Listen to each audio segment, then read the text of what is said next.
Hello students. हाँ जी बेटे, आज आप शुरू करने जा रहे हैं नेक्स्ट चैप्टर। 7th चैप्टर है equilibrium in physical and chemical processes. ठीक है बेटे, इक्विलिब्रियम चैक करना है फिजिकल एंड कैमिकल प्रोसैसेस ਦੇ ਵਿੱਚ। ਆਪਾਂ ਸਭ ਤੋਂ ਪਹਿਲਾਂ ਤਾਂ ਇਕੁਇਲਿਬਰੀਅਮ ਦਾ ਆਪਾਂ ਨੂੰ ਪਤਾ ਹੋਣਾ ਚਾਹੀਦਾ ਵੀ ਇਕੁਇਲਿਬਰੀਅਮ ਕੀ ਹੁੰਦਾ ਹੈ। Equilibrium represent the state of a process in ਵਿਚ the properties like temperature, pressure, concentration of system do not show any change with the passage of time। मतलब इक्विलिब्रियम बेटे एक ਇਹੋ ਜਿਹੀ ਸਟੇਜ ਹੁੰਦੀ ਹੈ ਜਿੱਥੇ ਰਿਐਕਟੈਂਟ ਤੇ ਪ੍ਰੋਡਕਟ ਦੀ ਕੰਸਨਟ੍ਰੇਸ਼ਨ ਸੇਮ ਹੋ ਜਾਂਦੀ ਹੈ। ਨਾ ਹੀ ਟੈਂਪਰੇਚਰ ਚੇਂਜ ਹੁੰਦਾ, ਨਾ ਹੀ ਪ੍ਰੈਸ਼ਰ ਚੇਂਜ ਹੁੰਦਾ। मतलब हर एक चीज़ की रह जाती बेटे कॉन्स्टेंट, मतलब एक फिक्स हो जाती है, कुछ भी चेंज नहीं होता with the passes of time, जिमें जिमें टाइम बीतता जाएगा। If the opposing process involve only physical changes the equilibrium is called physical equilibrium. जेकर बेटे सिर्फ फिजिकल चेंज हो रहा है उन्होंने आप फिजिकल इक्विलिब्रियम कह दें। जेकर कोई भी कैमिकल चेंज हो रहा है उनके इक्विलिब्रियम आ रहा तो आप कैमिकल इक्विलिब्रियम कह दें। ठीक है जी। Next, in general a chemical equilibrium is represented as A plus B है रिएक्टेंट ले लिया आप, एक्स प्लस वाई ए की ले लिया बेटे आप प्रोडक्ट ले लिया, X Y product A B reactant. तो जो साइन होंगे डबल एरो वाला ये बेटे इक्विलिब्रियम का साइन होंगे, कि साइन होंगे ये इक्विलिब्रियम का। हुण बेटे आप equilibrium in physical process equilibrium करांगे कुछ फिजिकल प्रोसैसिस का। ठीक है जी। तो जोड़े फिजिकल प्रोसैस होंगे ने वो फेस ट्रांसफॉर्मेशन के होंगे है। जिवें कि आप कहते सॉलिड तो लिक्विड बनना, लिक्विड तो गैस, सॉलिड तो गैस, सॉलिड तो सोल्यूशन, गैस तो सोल्यूशन, ये सारे सारे फिजिकल चेंज ने अपने को।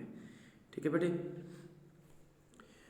फर्स्ट आ रहा है solid liquid equilibrium, melting of ice ले लिया। जिमें कि आप if some ice cubes with some water at 0 degree Celsius temperature से रख लिया, आप कुछ आइस तो कुछ वाटर रख लिया बेटे आप 0 डिग्री सैल्सियस टैंपरेचर से। नॉर्मल एटमोसफेरिक प्रैशर ले लिया बेटे, इन थर्मोस फ्लास्क के ले लिया आप। नो हीट कैन एंटर और लीव द सिस्टम। ठीक है। The mass of ice and water is found to remain constant. ना ही तो हीट बाहर जा रही है तो ना ही कोई मास बाहर जा रहा है।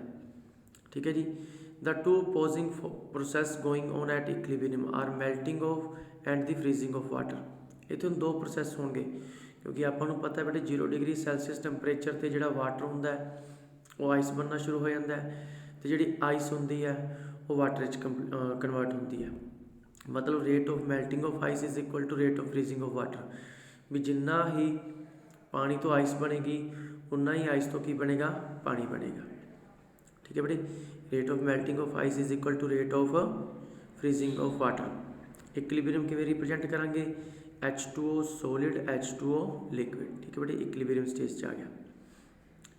Liquid vapour equilibrium, evaporation of water in a closed vessel.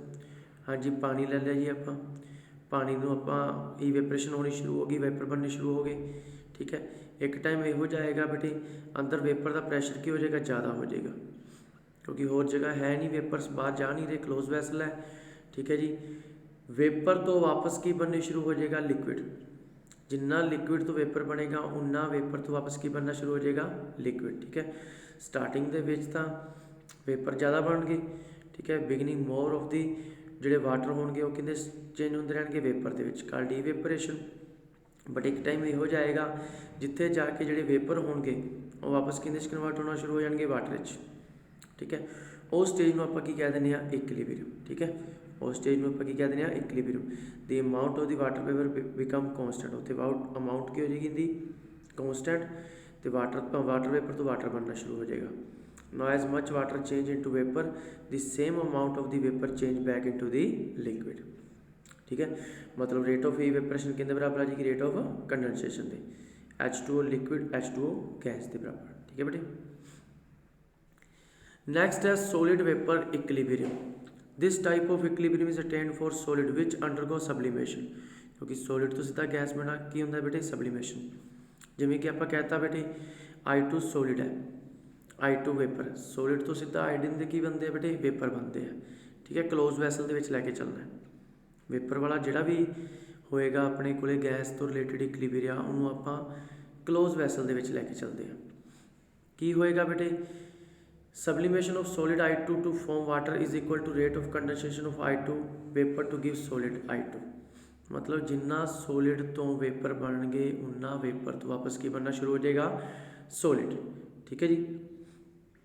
solid solution equilibrium ਹੁਣ ਇਹਦੇ ਚ ਆਪਾਂ ਸਿੰਪਲ ਐਗਜ਼ਾਮਪਲ ਲੈ ਲੈਣੇ ਆ ਬੇਟੇ ਵਾਟਰ ਦੇ ਵਿੱਚ ਸ਼ੂਗਰ ਦਾ। ਹੁਣ ਆਪਾਂ ਨੂੰ ਪਤਾ ਪਾਣੀ ਦੇ ਵਿੱਚ ਸ਼ੂਗਰ ਪਾਵਾਂਗੇ ਕੁਝ ਟਾਈਮ ਤੱਕ ਤਾਂ ਉਹ ਬੇਟੇ ਘੁਲਦੀ ਰਹੇਗੀ ਮਿਕਸ ਹੁੰਦੀ ਰਹੇਗੀ सेम टैंपरेचर ते टैंपरेचर आप चेंज नहीं करना। बट एक टाइम यहो जिहा आएगा आप होर शुगर ऐड करांगे तो शुगर के क्रिस्टल बनने शुरू हो जाएंगे नीचे शुगर इहदे विच घुलनी बंद हो जाएगी। ठीक है उस टाइम तो आप की कहांगे जिन्नी आप शुगर ऐड कर रहे हैं शुगर घुल रही है उन्नी वापस शुगर तो की बन रहे हैं उनके क्रिस्टल बन रहे हैं। मतलब rate of dissolution is equal to rate of precipitation.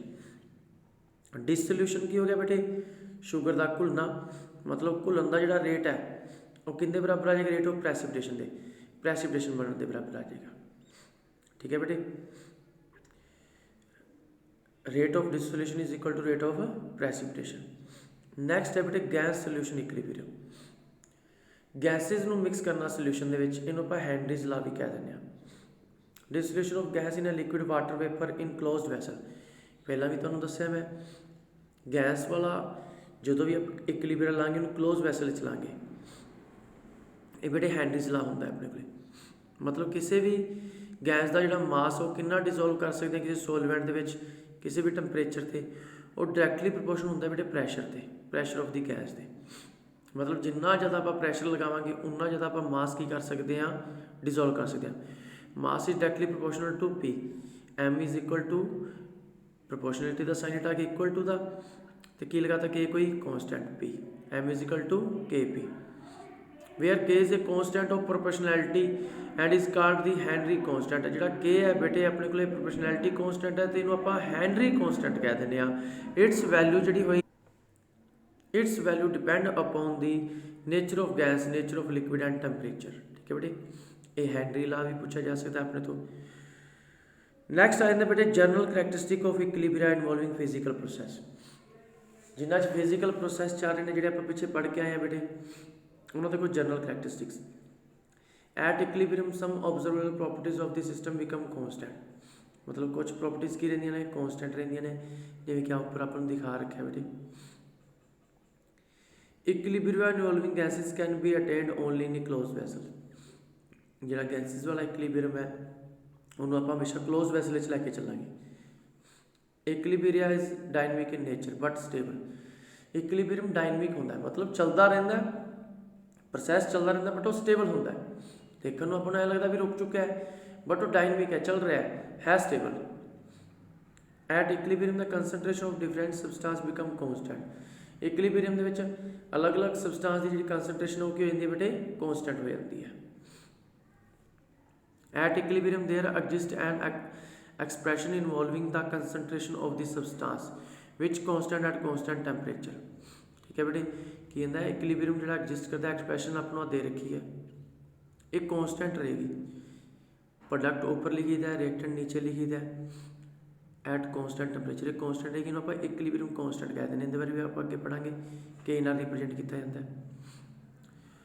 The magnitude of equilibrium constant represent the extent to which the process proceeds before equilibrium is attained।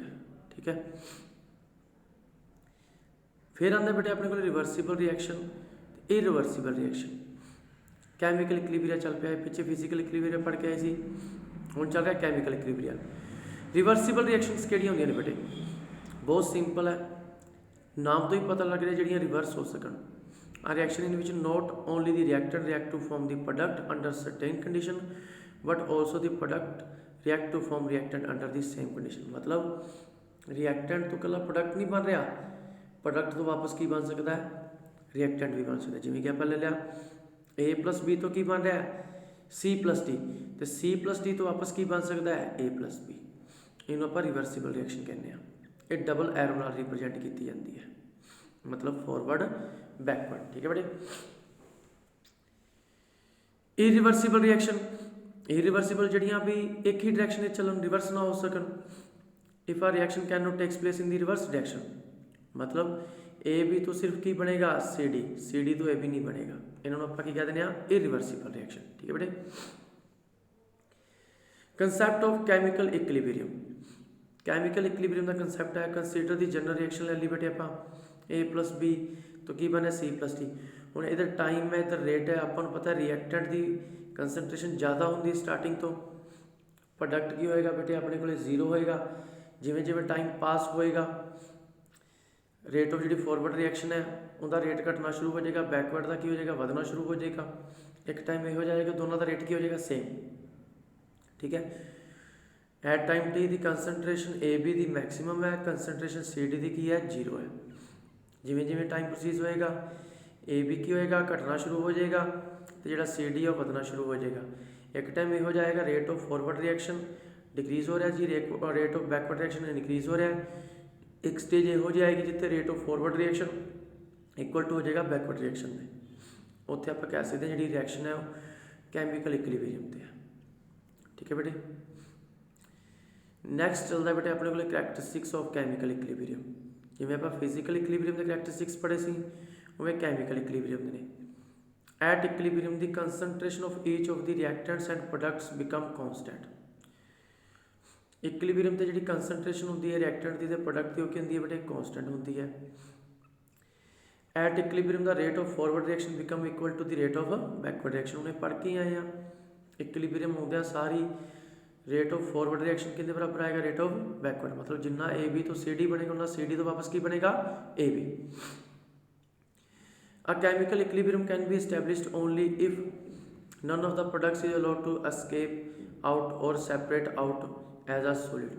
मतलब इक्विलिब्रियम बेटे उदों ही होएगा जो कोई भी प्रोडक्ट रिएक्शन को छड्ड के ना जाए। जिवें हुण सी डी दे विचों डी जे तो चला जाता तो वापस अपने को रिएक्शन इक्विलिब्रियम नहीं सी होनी। ठीक है बेटे। Chemical equilibrium can be attained from either directions, from the direction of the reactant as well from the direction of the product. मतलब किसी भी डायरेक्शन हो सकता है जो अटेन्ड हो गया इक्विलिब्रियम। ठीक है। A catalyst does not alter the state of equilibrium. जोड़े कैटलिस्ट होंगे ने वो इक्विलिब्रियम के उपर कोई इफैक्ट नहीं पाते। ठीक है बेटे। ये सी बेटे अपने अज के टॉपिक। ठीक है। Thank you.